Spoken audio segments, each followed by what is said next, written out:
everybody, welcome back to the YouTube channel of Pro Enzo Vids, and tonight is my State of Origin Game 2 tips and predictions, and basically the preview of Game 2 for tomorrow night. Blues versus Queensland, looking forward to it.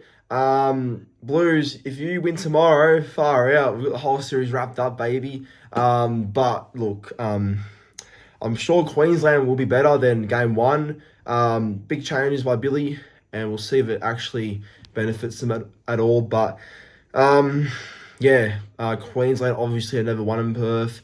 Blues have always dominated Queensland and Perth, but I'm not trying to get ahead of myself because, Queensland, as bad as they look on paper compared to our team, I don't want to ever jinx anything or write the other state off just yet until it's full time, if we win, obviously.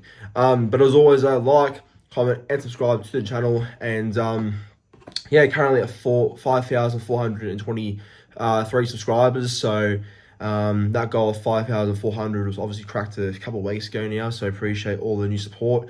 I guess I'm more on the road to current goal is 5,450. That's the current goal for the channel. But I guess 5,500 subscribers would be the ultimate goal I guess I'm aiming for, as that's halfway to 6k. So again, if you are a new viewer to this channel, please be sure to subscribe if you haven't already.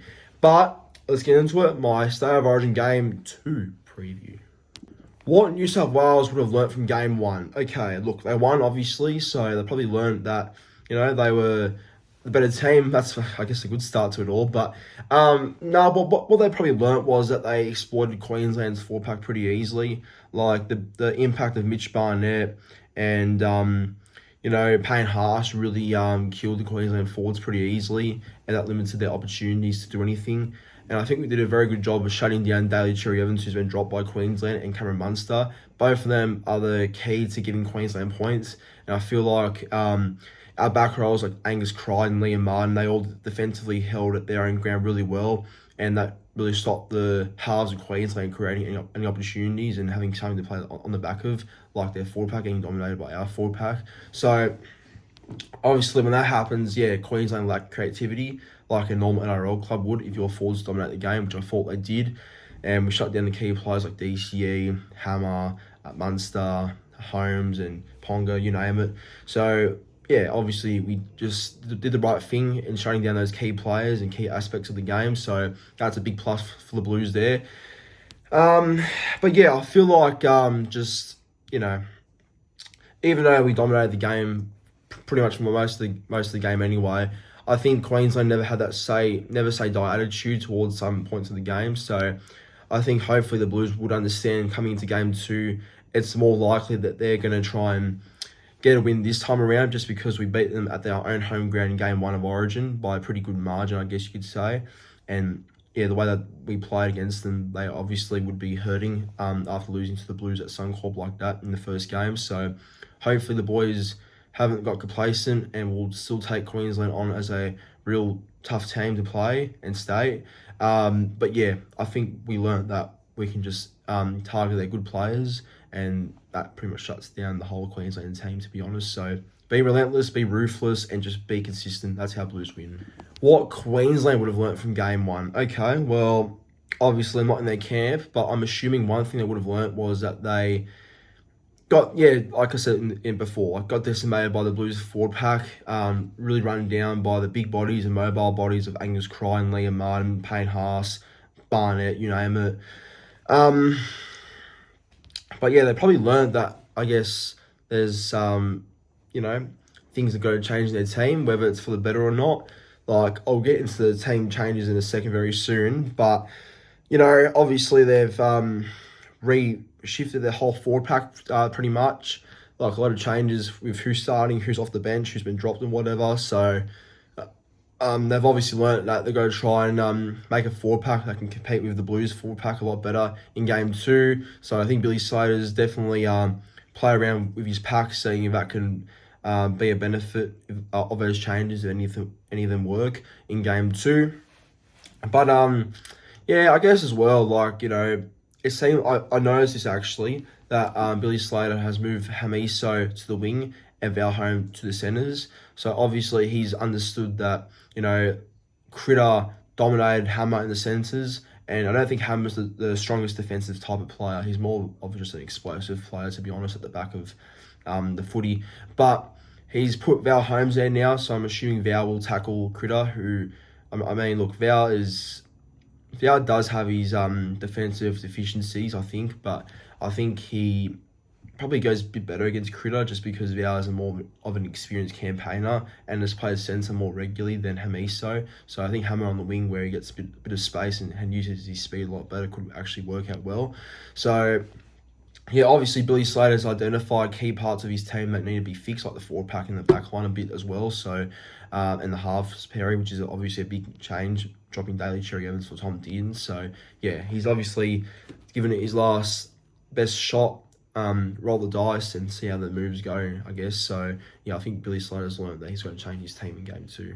Moses out, Luai in. Okay, it's a big change. Obviously Moses hurt himself with a calf injury, so he's out for the Origin game tomorrow night in Perth. So that means Jerome Luai will take his spot at 5'8". And you know what?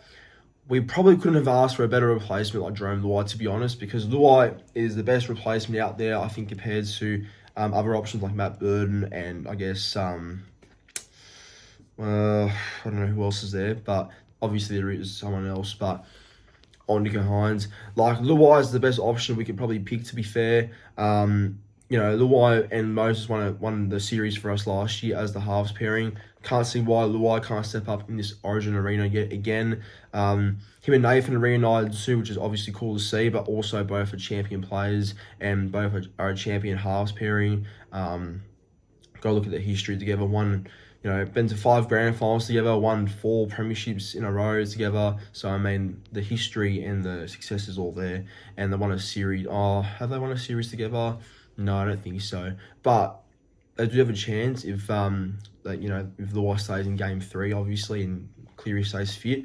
But the point is, Luai being a replacement for Moses is a good thing, just because Luai's a winner and he knows what it takes to win games. So I think he'll come in with that mindset of, just being ready all the time and being that sort of player that's going to bring the difference on game day tomorrow night.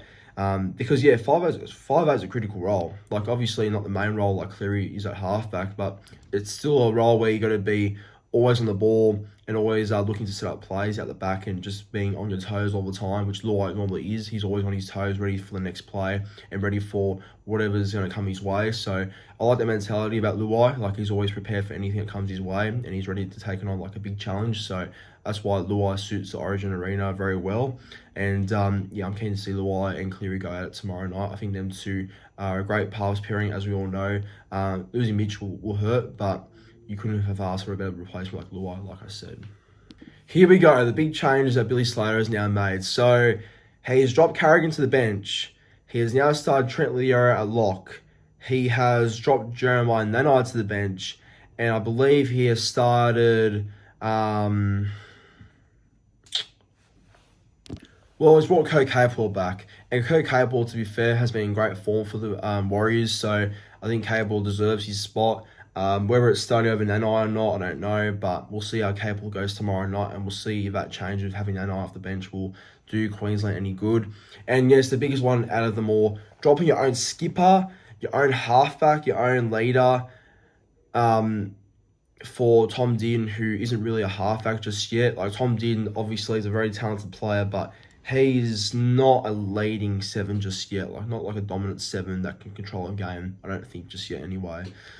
So yeah, it's a big challenge for Tommy Dearden, Like, Tommy Dearden, playing a bit of games already for the Cowboys at halfback, hasn't had the best sort of moments, I guess you can say. Like, he definitely tries hard and gives it a dig, but, even though Daly was very bad in game 1, like, he was very on and off in that game, I won't lie, I still think I would have given him another chance, but I guess, Billy Slater's opted to now go with youth and try out the future. So I guess trying out Dearden right now is probably the risk, I think, because I don't know whether you should try him out right now when you're in a must-win situation in the series, or you should have just tried him from the get-go and see what happened from there.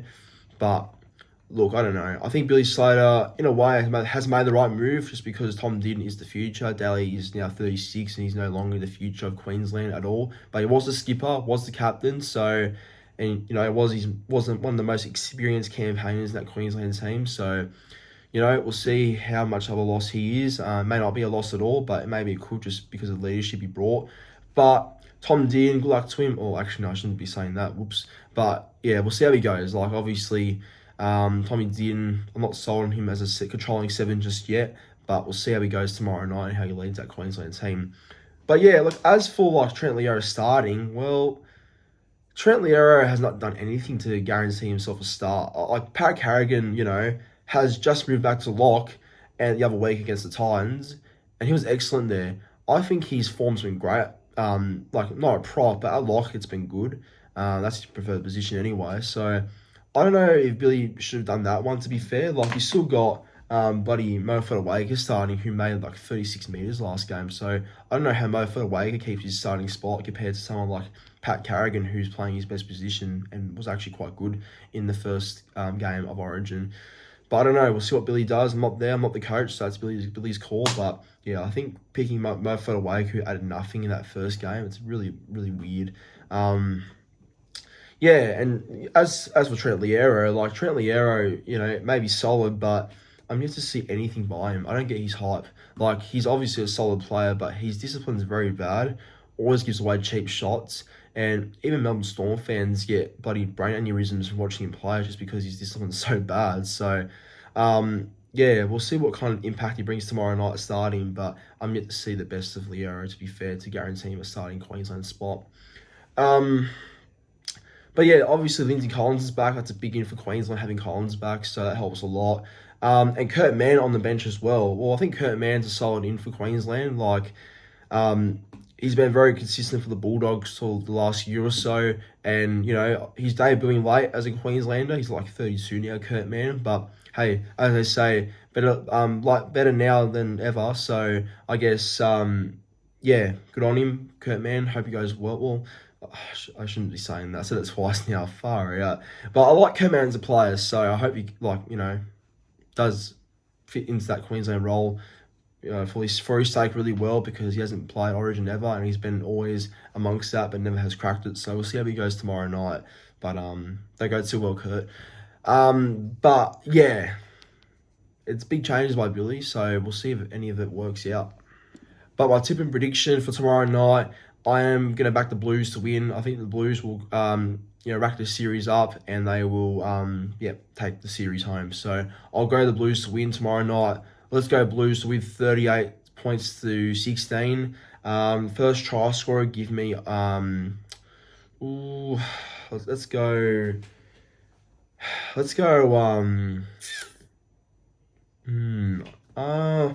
Look, I think Queensland might score first, actually. I'm going to go with Hamiso to score first, but anytime try scorers, I'll give you 3.